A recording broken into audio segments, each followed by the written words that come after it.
ষষ্ঠ শ্রেণীর শিক্ষার্থীরা অনলাইন ক্লাসে সবাইকে স্বাগত। তোমরা কেমন আছো? আশা করি ভালো। অনেক দিন পরে আবারও তোমাদের সঙ্গে সাক্ষাৎ।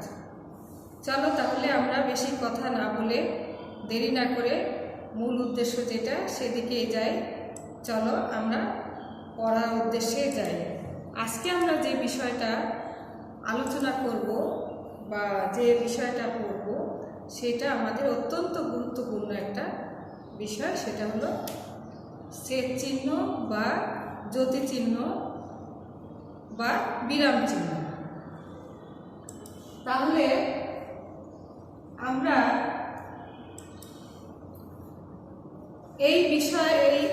এই অধ্যায়ে যে বিষয়টা শিখবো, এই শিখে আমার শিখন ফলটা কী হবে সেটা দেখো।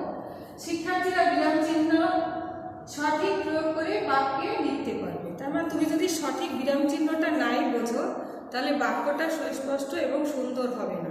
এই জন্য বিরাম চিহ্নটা অবশ্যই প্রয়োজন। বিরাম চিহ্নের প্রচলন মূলত যিনি করেন তিনি হলেন ঈশ্বরচন্দ্র বিদ্যাসাগর। তিনি সর্বপ্রথম বিরাম চিহ্নটা কীভাবে কোথায় ব্যবহার করলে ভাষা এবং বাক্য এবং ভাষাটা সুন্দর শ্রুতিমধুর হয় তিনি সেটা প্রচলন করেন।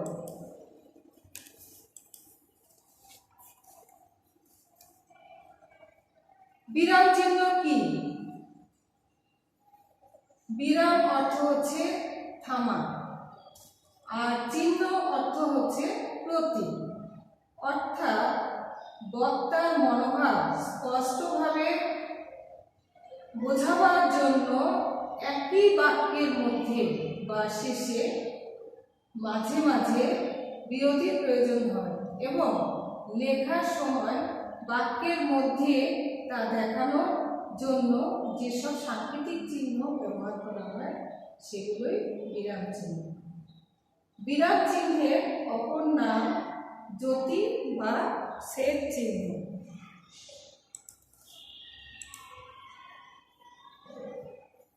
বিরাম চিহ্নের ধারণা: কয়েকটি বিরাম চিহ্ন বাক্যের শেষে ব্যবহৃত হয় এবং কয়েকটি বিরাম চিহ্ন বাক্যের মধ্যে ব্যবহৃত হয়। বিরাম চিহ্নের যে বাক্যের শেষে যে বিরাম চিহ্নগুলো ব্যবহৃত হয় সেগুলোর মধ্যে আছে দাড়ি, প্রশ্নবোধক, বিস্ময় চিহ্ন। বাক্যের মধ্যে ব্যবহৃত হয় যে চিহ্নগুলো সেগুলো হলো comma, semicolon, colon, colon dash, dash, hyphen, উদ্ধরণ চিহ্ন। এইবার দেখো বিরাম চিহ্নগুলো কি, সেই চিহ্নগুলোর সাংকেতিক রূপটাই বা কি। তাহলে আমরা চলো বিরাম চিহ্নগুলো চিনি এবং সাংকেতিক রূপগুলো কীরকম হয় সেটা আগে দেখি। খুব ভালো করে মনোযোগ দিয়ে দেখতে থাকো। যেমন দেখো এখানে আছে দাড়ি, যেটা সাধারণত বাক্যের শেষেই বক্তার বক্তব্য বা সম্পূর্ণ মনোভাবটা যখন প্রকাশ করা হয় তারপরেই এই দাড়ি চিহ্নটা বসে। আর সাংকেতিক চিহ্নটা দেখো একটা দাগ, এটাই হলো, এর নাম হলো দাড়ি। আর প্রশ্ন চিহ্ন বা জিজ্ঞাসা চিহ্ন হলো এই যে দেখতে পাচ্ছ, সাংকেতিক রূপটাও দেখে না। এরপরে আছে বিস্ময় চিহ্ন। বিস্ময় চিহ্নটা অনেকটা দাড়ির মতো, কিন্তু নিচে বৈশিষ্ট্য হলো নিচে একটা ফোঁটা আছে। কমা, কমাটা সাধারণত সবচেয়ে বেশি ব্যবহৃত হয় আমাদের বাক্য ক্ষেত্রে, কমাটাই বেশি ব্যবহৃত হয়। আর কমা চিহ্নটাও দেখে নাও, সাংকেতিক চিহ্ন। এরপরে সেমিকোলন। সেমিকোলনটা সাধারণত কমার চেয়ে একটু বেশি বিরতির ক্ষেত্রেই ব্যবহৃত হয়। এর সাংকেতিক চিহ্নটা দেখো, এর উপরে একটা ফোঁটা, আবার কমা ঠিকই আছে একটা নিচে। এবার কোলন, কোলন বলতে দুটো ফোঁটা। ড্যাশ চিহ্ন, ড্যাশ চিহ্ন বলতে কোলন ড্যাশ, কোলন ড্যাশ চিহ্ন হলো প্রথমে দুটো ফোঁটা দিয়ে তারপরে একটা ড্যাশ, এটাই হলো কোলন ড্যাশ। এরপরে আছে ড্যাশ চিহ্ন, ড্যাশ সাধারণত একটা ড্যাশ চিহ্ন। এরপরে হাইফেন, হাইফেনের সাংকেতিক চিহ্নটা হাইফেন আর ড্যাশ অনেকটা কাছাকাছি, কিন্তু পার্থক্যটা হলো ড্যাশ চিহ্নটা একটু বড় আর হাইফেনটা ওর থেকে একটু ছোট। আর উদ্ধরণ চিহ্নটা দেখো, উদ্ধরণ চিহ্নটা হলো দুই দিকে কোনো বক্তা যখন বক্তব্য রাখে তার সেই অভিজ্ঞতা বক্তব্যটা প্রকাশ করার জন্য আমরা এই উদাহরণ চিহ্নটা ব্যবহার করি। আর বন্ধনী চিহ্ন, দেখো বন্ধনী চিহ্নটা খুব একটা বেশি ব্যবহার হয় না, একটা ব্যবহার হয় বাংলার ক্ষেত্রে, গণিতের ক্ষেত্রে এটা বেশি ব্যবহৃত হয়। এরপরে হলো বিন্দু। বিন্দুটা দেখো, বিন্দু তো খুবই সহজ, সংক্ষিপ্ত সাংকেতিক চিহ্নটাও একটা জাস্ট কোটা মাত্র। এরপরে আমরা আসি কিভাবে দাড়িটা কোথায় কিভাবে ব্যবহৃত হয় বা বিরাম চিহ্ন কিভাবে কোথায় ব্যবহৃত হয় সেটা সম্পর্কে এখন আমরা বিস্তারিত জানব। প্রথমেই আসছি দাড়ি। দাড়ি বাক্যের সমাপ্তি বা পূর্ণ বিরতি বোঝাতে বাক্যের শেষে দাড়ি বা পূর্ণচ্ছেদ ব্যবহৃত হয়। যেমন খেয়াল করার উদাহরণটা আমরা দেখি, যেমন পাহাড় আর জঙ্গলের মধ্য দিয়ে আমাদের রাস্তা। বেশ, আমার বক্তব্য শেষ, এখানে আমরা দাড়ি দিতে পারবো। এরপরে খেয়াল করো কি আছে, প্রশ্ন চিহ্ন বা জিজ্ঞাসা চিহ্ন। আমরা যদি কারো কাছ থেকে কোনো কিছু জানতে চাই সেই ক্ষেত্রে এই প্রশ্ন চিহ্নটা ব্যবহৃত হয়। যেমন এটা আমরা সেটা কথা বাক্যটা বলতে গেলেই আমাদের ওই চিহ্নটাই মনে পড়বে। যেমন তোমার নাম কি, আমি একটা উদাহরণ দিয়েছি, দেখো এখানে চিহ্নটা ব্যবহৃত হয়েছে, তোমার নাম কি, এরপরে দেখো প্রশ্ন চিহ্ন। বা তুমি আরো হতে পারে তুমি থাকো কোথায়, তোমার বয়স কত, সব ক্ষেত্রেই কিন্তু প্রশ্নবোধক চিহ্নটা শেষেই বসে। এরপরে আসে বিস্ময় চিহ্ন। বিস্ময় চিহ্নটা বাক্যের শেষেও বসে, মাঝে মাঝে বাক্যের মধ্যে বসে। বিস্ময় চিহ্নটা মূলত আবেগ, দুঃখ, আনন্দ, বেদনা প্রকাশের ক্ষেত্রেই এই বিস্ময় চিহ্নটা ব্যবহৃত হয়। যেমন এখানে দেখো কিভাবে দেয়া আছে, একটা উদাহরণের মাধ্যমে আমরা বলতে পারি, আহ কি চমৎকার দৃশ্য। এখানে আমি আহ বলে কেমন একটা বললাম, সেই বলার মধ্যেই কিন্তু আমি বুঝছি যে এখানে আমার আবেগটা কাজ করছে, সেই জন্য আমার এই চিহ্নটা ব্যবহৃত হয়েছে। আচ্ছা, এরপরে আসো, এরপরে আমরা দেখি কমা। কমার ক্ষেত্রে বাক্যের মধ্যে অল্প বিরতির জন্য কমা ব্যবহৃত হয়। এই কমার ব্যবহারের ক্ষেত্রে আমি একটু আগেও বলেছি যে আমরা যখন কোনো বক্তব্য বা কোনো বাক্য বা কোনো গল্প বা যে কোনো বিষয় আমরা লিখতে গেলে কমার ব্যবহারটাই কিন্তু বেশি আসে। সেক্ষেত্রে কমা বেশি আসে। আর কমার উদাহরণটা আমি তোমাদের একটু বেশি দেখাবো। এখানে দেখো একটা উদাহরণ প্রথমে আছে, সুখ চাও সুখ পাবে পরিশ্রম। এখানে কি হলো, আমি আমার মনের ভাবটা সম্পূর্ণরূপে প্রকাশ করার জন্য আমি কি করলাম, মাঝখানে একটু থামলাম। এই থামার ক্ষেত্রেও তোমাদের একটু বলি যে যখন আমরা তোমরা যখন বড় ক্লাসে উঠবে, যেমন 7-8-এ উঠবে, তাহলে কমা কতটুকু সময় থামতে হবে, দাঁড়িয়ে কতটুকু সময় থামতে হবে, এই সময়টা নির্ধারণটা তোমরা জানতে পারবে। যদিও তোমাদের এবার ক্লাস 6 ষষ্ঠ শ্রেণী, এই জন্য তোমরা একটু কমই মানে সময় জ্ঞানটা তোমাদের দেওয়া হচ্ছে না, বা কোথায় কি বলবে ওইটা দেওয়া হবে। এইবার দেখো কমা ব্যবহারের আরেকটা আছে, সম্বোধন পদের পরে কমা বসে। কেমন, যেমন উদাহরণটা দেখো, নিপা এদিকে তাকাও। এখানে কি নিপাকে আমি নিপা বলে সম্বোধন করলাম, এরপরে কমাটা দিলাম, তাহলে সম্বোধন পদের পরে কমা বসে, এটা আমরা জেনে নিই। পরেরটা দেখো, পরে কি আছে, মাসের তারিখ লিখতে 12 মাসের পর কমা বসে। দেখো এখানে উদাহরণ দেওয়া আছে, 8ই মার্চ কমা বুধবার কমা সাল লেখার পরে দাঁড়িয়ে 1427। আচ্ছা, এরপরে দেখো আমি আগেও বলেছি উদ্ধরক চিহ্নের আগে, উদ্ধরক চিহ্নটা দেখেছি এবং উদ্ধরক চিহ্নের আগেও কিন্তু কমা বসে বাক্যের ক্ষেত্রে। যেমন এখানে আছে রনি বলল, এখানে কিন্তু রনি বলল পরে একটা কমা আছে, এরপরে উদ্ধরক চিহ্ন। দেখো কি আছে, কাল স্কুল খুলবে, তাহলে কি হলো যে উদ্ধরক চিহ্নের আগে একটা কমা ব্যবহার করতে হবে। আচ্ছা, এরপরে যাই আমরা কোনো ঠিকানার ক্ষেত্রে, যেমন বাড়ি বা রাস্তার নম্বরের পরে কমা বসে। যেমন এখানে আছে 9 = রোড, ঢাকা 1207।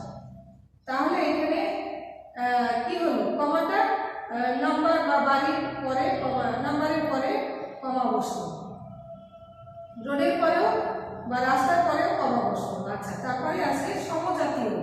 সমজাতীয় একাধিক পদ, সব মানে একই রকম। সমজাতীয় একাধিক পদ পরপর থাকলে কমা বসে, মানে পরপর যদি আমরা সমজাতীয় পদগুলো বসাই তার মাঝে আমরা কমা দিব। যেমন এইখানে দেখো নদীগুলো সব একই ধরনের, সমজাতীয়, মানে সবই নদী।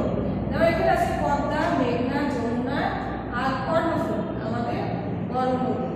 এখানে কিন্তু কমা হয়েছে সব। এরপরে যাই আমরা যে চিহ্নটা, বিরাম চিহ্নটা, সেটা হলো সেমিকোলন। এখানে আমি একটু আগেও বলেছি যে কমার চেয়ে বেশি বিরতির প্রয়োজন হলে সেখানে আমরা সেমিকোলন বসাতে পারি। যেমন এখানে আছে সংসারে মায়াজালে আবদ্ধ আমরা। এখানে একটু থামছি। এই মায়ার বন্ধন কি কখনো ছিন্ন করা যায়? তাহলে এখানে আমরা কি ওখানে দেখো কিভাবে সেমিকোলনটা আমরা বসালাম, যে সংসারের মায়াজালে আবদ্ধ আমরা। এই মায়ার বন্ধন কি কখনো ছিন্ন করা যায়? আচ্ছা, এরপরে আসো কোলন। কোলনের ক্ষেত্রে আমরা দেখতে পাই একটি পূর্ণ বাক্যের পরে অন্য একটি বাক্যের অবতারণা করতে হলে কোলন ব্যবহৃত হয়। তারপরে কি বোঝাচ্ছে, আমরা এই বক্তব্যটা আগে একটু সুন্দর হবে যখন আমরা উদাহরণটা পাবো। দেখো উদাহরণে কি আছে, কোলন ব্যবহারের ক্ষেত্রে সভায় সিদ্ধান্ত হল, একটি পূর্ণ বাক্য শেষ হয়ে গেল, সভায় সিদ্ধান্ত হলো, এখানে কি হলো, কমা। 1 মাস পরে নতুন সভাপতির নির্বাচন অনুষ্ঠিত হবে। তাহলে এখানে আমরা কি পেয়ে গেলাম, কোলনের ব্যবহারটা কোথায় কিভাবে হয় এটা আমরা পেয়ে গেলাম। এরপরে আরেকটা আছে, দেখো কোলন ড্যাশ, কোলন দিয়ে তারপরে একটা ড্যাশ। এখানে উদাহরণ বা দৃষ্টান্ত প্রয়োগ করতে হলে কোলন ড্যাশ ব্যবহৃত হয়। যে কোনো একটা উদাহরণ দিতে গেলে, যেমন আমি একটা বলছি, এখানে উদাহরণটা দেখো। যেমন এখানে আছে কি, পদ 5 টাকা, পদ 5 টাকা দিয়ে দেখো কোলন ড্যাশ দেওয়া আছে। যেমন এখানে পদ 5 টাকা বলে কোলন ড্যাশ দিয়ে আমি তারপরে বলছি বিশেষ্য, বিশেষণ, সর্বনাম, অপয় ও ক্রিয়া। বোঝা গেছে? এরপরে আসো, পরে দেখো আমরা কি দেখতে পাচ্ছি। এবার দেখো ড্যাশ। ড্যাশটা হলো ড্যাশ আর হাইফেন, এই দুটো আমি আগে একটু বলে নেই। আগেও বলেছি, তারপরে আরেকবার বলছি তোমাদের সুবিধার্থে। ড্যাশ একটু দীর্ঘ থাকে চেনার জন্য, তোমরা এটা দেখবা সবসময়। আর হাইফেনটা একটু ছোট করে দেওয়া হয়। আর এখানে বলতে গেলে ড্যাশের ব্যবহারের ক্ষেত্রে আমরা কোথায় ড্যাশ ব্যবহার করব? যৌগিক ও মিশ্র বাক্যে পৃথক ভাবাপন্ন 2 বা ততোধিক বাক্যে সমন্বয় বা সংযোগ বোঝাতে ড্যাশ চিহ্ন ব্যবহৃত হয়। তাহলে এখানে আমরা যৌগিক ও মিশ্র বাক্য কি দেখতে পাচ্ছি, যেমন এখানে আছে তোমরা দরিদ্রের উপকার করো। আচ্ছা, এরপরে দেখো একটা ড্যাশ দেওয়া আছে, এতে তোমাদের সম্মান যাবে না, বাড়বে। এখানে ড্যাশ চিহ্ন, ঠিক আছে? এরপরে আছে দেখো হাইফেন। হাইফেনটা কি, সমাসবদ্ধ পদের অংশগুলো বিচ্ছিন্ন করে দেখানোর জন্য হাইফেন ব্যবহৃত হয়। মানে যেগুলো মানে একসঙ্গে থাকে ওগুলো আলাদা আলাদাভাবে বোঝানোর জন্য এই হাইফেনটা ব্যবহৃত হয়, সমাসবদ্ধ যেটা থাকে। যেমন আমরা এখানে দেখতে পাচ্ছি একটা উদাহরণের মাধ্যমে যে আমাদের শ্রদ্ধা নিবেদন, হাইফেনটা কোথায় আসছে, আমাদের প্রীতি উপহার। হ্যাঁ, এটা কি আছে, আমাদের প্রীতি উপহার। এই ক্ষেত্রে কিন্তু হাইফেনটা মাঝখানে আছে, ঠিক আছে? এইবার দেখো উদ্ধরণ চিহ্ন। উদ্ধরণ চিহ্নটা আমরা কিভাবে দিব, বক্তার প্রত্যক্ষ উক্তিতে উদ্ধরণ চিহ্ন অন্তর্ভুক্ত করা হয়। বক্তার প্রত্যক্ষ উক্তি মানে বক্তা যে তার বক্তব্যটা রাখবে, বক্তা যে কথাটা বলবে সে ঠিক তার সে কথার যে কথাটুকু সেখানে আমরা উদাহরণ চিহ্নটা ব্যবহার করব। যেমন এখানে দেখা আছে, উদাহরণ দেখতে পাই আমরা, শিক্ষক বললেন, তাহলে শিক্ষক বললেন দিয়ে কমা, এরপরে দেখো উদাহরণ চিহ্নটা শিক্ষকের কথা যতটুকু অতটুকুই কিন্তু উদাহরণ চিহ্নটা দিয়ে আটকে দেওয়া হয়েছে। যেমন গতকাল জাপানে ভয়াবহ ভূমিকম্প হয়েছে, এটুক শিক্ষকের কথা, এজন্য এখানে উদাহরণ চিহ্ন আছে। এইবার বন্ধনী চিহ্ন, আগেও বলেছি যে বন্ধনী চিহ্নটা আমরা সাধারণত বাংলার ক্ষেত্রে কমই ব্যবহার করি। এখানে বন্ধনী চিহ্নটা মূলত গণিত শাস্ত্রে ব্যবহৃত হয়। এইবার আসো বিন্দু, বিন্দু বা ফোঁটা চিহ্ন দেখতে পাচ্ছি আমরা। তাহলে এখানে বিন্দু চিহ্নটা শব্দের সংক্ষিপ্ত ব্যবহারের ক্ষেত্রে বিন্দু চিহ্ন ব্যবহৃত হয়। এই উদাহরণে আমরা আরো পরিষ্কার হবো। যেমন রাজু এবার এসএসসি, দেখো প্রত্যেকটা বিন্দু দেওয়া আছে, এসএসসি পাস করেছে। এই এসএসসিটা হলো একটা সংক্ষিপ্ত রূপ, যার কারণে এখানে এসএসসিতে এই বিন্দুটা ব্যবহার করা হয়েছে। তাহলে আমরা যে এই বিরতি বা জ্যোতি চিহ্ন বা বিরাম চিহ্নের ক্ষেত্রে যত কিছু জানলাম, এটা আমরা আরেকবার নিজেরা মনে মনে চিন্তা করব বা এই বিষয়টা নিজেরা ভাবতে থাকবো যে আমরা কোথায় বিরাম চিহ্নটা ব্যবহার করি। আমরা যে কথা বলি বা কথা বলার ক্ষেত্রে কোনো সময় অনেক সময় কি করি, অনেক কিছু বিবরণ দেই বা কোনো বাক্যের কোনো কিছু জানতে চাই বা কোনো কিছু দেখে মনের ভাবটা প্রকাশ করি, আবেগ দুঃখ এগুলো প্রকাশ করি, সেই ক্ষেত্রে আমরা বিরাম চিহ্নটা কি করি, বিরাম চিহ্ন বসাই। আর এই বিরাম চিহ্নগুলো অবশ্যই আমাদের বাক্যকে সুন্দর এবং সুস্পষ্টতা দান করে। তাহলে আমরা কি সবাই আজকে শিখেছি যে বিরাম চিহ্নটা কোথায় বসে? অবশ্যই বিরাম চিহ্ন সম্পর্কে আমাদের সঠিক ধারণা থাকতে হবে, তা না হলে আমরা কখনোই বাক্যকে সুন্দর ও সুস্পষ্ট রূপ দান করতে পারবো না এবং নিজের মনের ভাবকেও অন্যের কাছে যথাযথ বা সঠিকভাবে প্রকাশ করতে পারবো না। তাহলে আজকে আমরা এই পর্যন্তই। তোমাদের এই যে বিরাম চিহ্ন এগুলো ভালো করে শিখবা। সবাইকে ধন্যবাদ। 5 মিনিট।